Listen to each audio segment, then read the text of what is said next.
Back to updates. ఇక YS Sunitha ఒంటరి పోరాటాన్ని మనస్ఫూర్తిగా అభినందిస్తున్నారంటే ఎమ్మెల్యే కందికుంట వెంకటప్రసాద్ కీలక వ్యాఖ్యలు చేశారు. అసలైన ముద్దాయిలను శిక్షించాలని సునీత చేస్తున్న పోరాటంలో నిజం గెలుస్తోందని అన్నారు. మెడికల్ కాలేజీల ప్రైవేటీకరణకు వ్యతిరేకంగా వైసీపీ సేకరించిన కోటి సంతకాలు ఫోర్జరీ సంతకాలేనని ఆరోపించారు. తాము కూడా సునీతకు మద్దతుగా కదిరిలో ర్యాలీలో సంతకాలు చేపడతామని అన్నారు.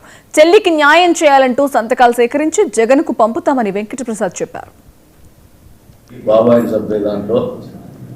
ఆయన మానవ సంబంధాల్ని మృగాల కంటే హీనంగా చూస్తే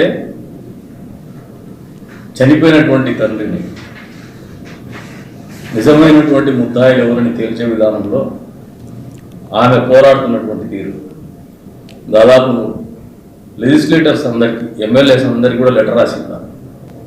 నిన్నటి రోజున ఆమె కోర్టులో ఆర్డర్ ప్రొనౌన్స్ అయ్యేంత వరకు మళ్ళీ 30 రోజుల్లో లోతైనటువంటి దర్యాప్తు చేయాలనే ఉత్తర్వులు వెలువడేంత వరకు కూడా తన బాధ్యతగా ఒక కుమార్తెగా అక్కడే ఉంది.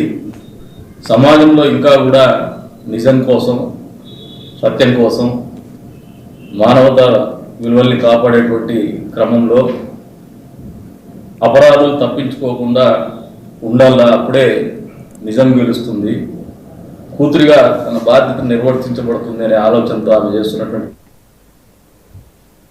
సర్పంచ్ ఎన్నికల